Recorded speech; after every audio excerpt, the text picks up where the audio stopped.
Hello everyone. आज हम पढ़ने वाले हैं method of completing the squares.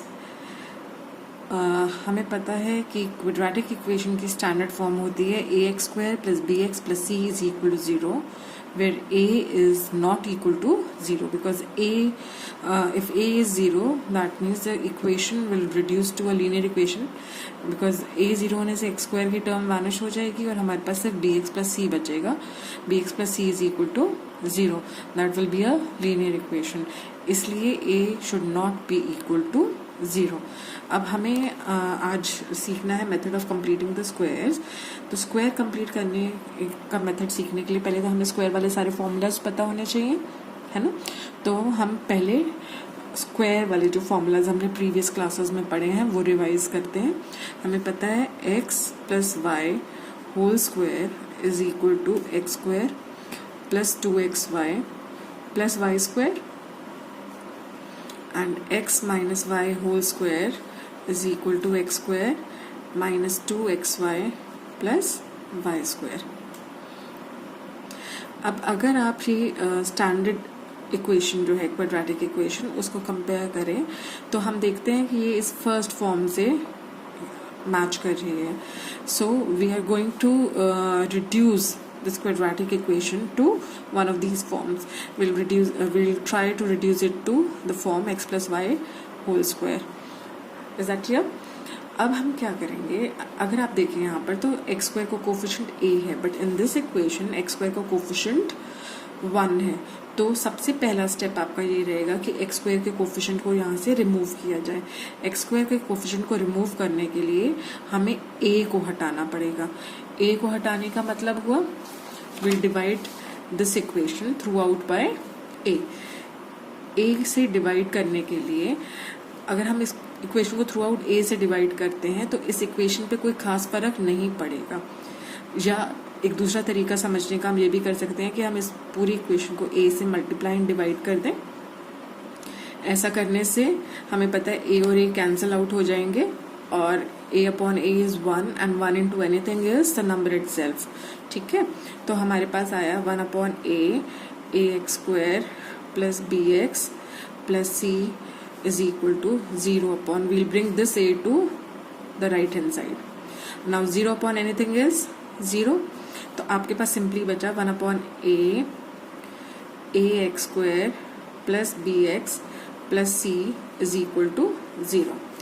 This implies that ax square upon a plus bx upon a plus c upon a is equal to 0। अब a से a cancel हो गया तो आपके पास अब सिंपली है x square plus b upon a x plus c upon a is equal to 0। अब हम अगर इस फॉर्म को, ये जो हमने इस इक्वेशन को जिस फॉर्म में रिड्यूस किया है उसको फर्स्ट से कंपेयर करें तो हम देखेंगे कि यहाँ पर भी एक्स स्क्वायर है, इधर भी एक्स स्क्वायर है ना। यहाँ पर 2xy है, बट जो आपकी सेकेंड टर्म है that is simply b upon a x।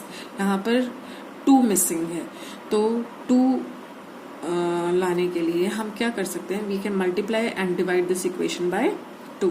ऐसा करने से हमारी इक्वेशन पे कोई फर्क नहीं पड़ रहा बिकॉज 2 अपॉन 2 इज 1 है ना, एंड 1 को जब हम किसी भी टर्म से मल्टीप्लाई करेंगे या नंबर से मल्टीप्लाई करेंगे will again get back the same number. तो आपके पास अब इक्वेशन है X square plus 2 into B upon 2a x plus c upon a is equal to 0। I hope this is clear. अब आपने देखा कि यहाँ पर एक्स स्क्वायर है, इधर भी एक्स स्क्वायर है। Second term is 2xy, 2xy। इसका मतलब आपका y b अपॉन 2a होना चाहिए, है ना।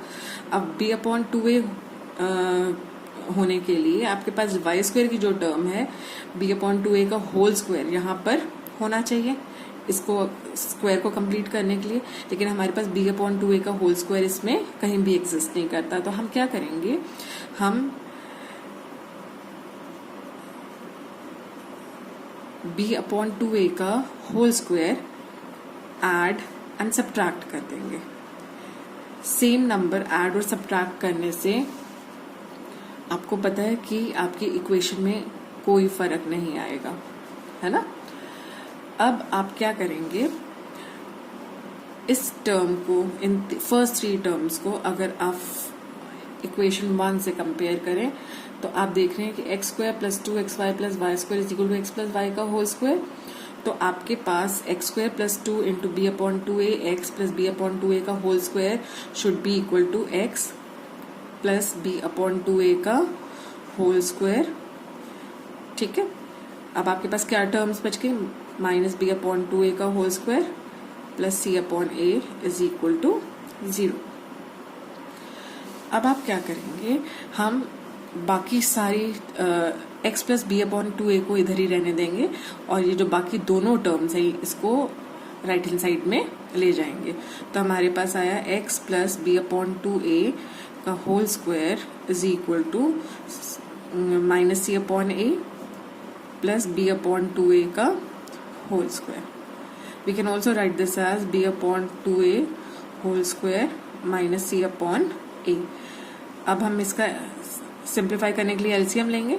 LCM will be 4a square, because जब आप इसका स्क्वायर ओपन करेंगे तो ये बन जाएगा b स्क्वायर अपॉन 2a का whole square is 4a square. तो 4a स्क्वायर और a का LCM will be 4a square. अब आपके पास ऊपर यहाँ आएगा b स्क्वायर माइनस, यहाँ नीचे सिर्फ a है, हमें 4a स्क्वायर चाहिए, तो हमारे पास 4a मिसिंग है, तो हम इसको 4a से मल्टीप्लाई एंड डिवाइड करेंगे। 4a से मल्टीप्लाई एंड डिवाइड करने पर हमारे पास ऊपर आ गया 4ac और नीचे आ गया 4a स्क्वायर, है ना। दोनों का बेस अब हमने इक्वल कर दिया है। तो हमारे पास आया x plus B upon 2a whole square is equal to b square minus 4ac upon 4a square. अब इस स्क्वायर को हटाने के लिए हम दोनों तरफ स्क्वायर रूट ले लेते हैं।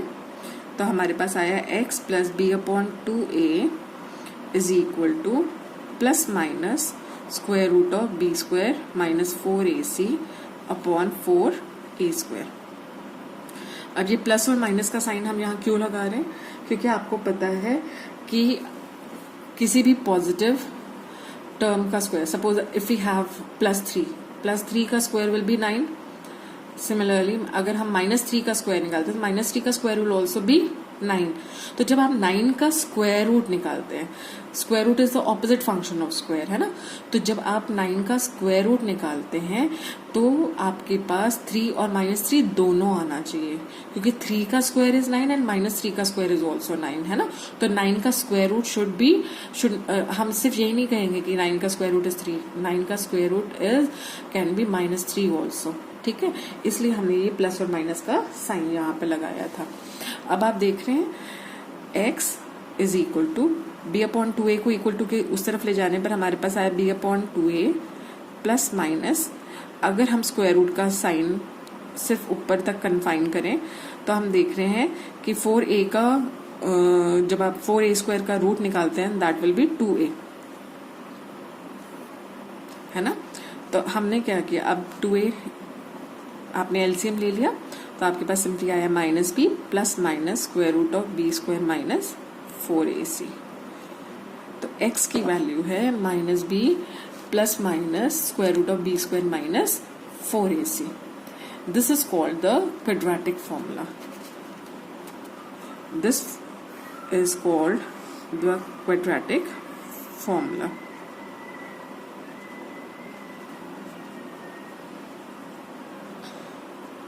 तो आपने देखा कि क्वाड्रेटिक इक्वेशंस को सॉल्व करने के लिए आप कौन कौन से मेथड्स अप्लाई कर सकते हैं। आपने फैक्टरिंग द मिडिल टर्म सीखा, है ना, sorry factorisation by splitting the middle term, है ना, that was the first method जो आपने अभी तक सीखा। दूसरा मेथड जो आपने सीखा वो है बाय कंप्लीटिंग द स्क्वायर्स, और तीसरा मेथड है you can directly apply the quadratic formula and find out the roots. और क्वाड्रेटिक फॉर्मूला क्या कहते हैं, that x can be calculated by -b plus minus square root of b square minus 4ac upon 2a। So the two roots are minus b plus square root of b square minus 4ac upon 2a, and the second root will be minus b minus square root of b square minus 4ac upon 2a.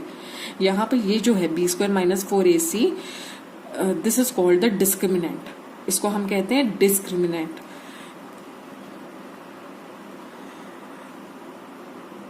तो कभी भी जब आप किसी भी quadratic equation को solve करते हैं तो सबसे पहले आपको डिस्क्रिमिनेंट चेक करना है. If the discriminant is greater than और equal to 0 then only the equation will have real roots, है ना.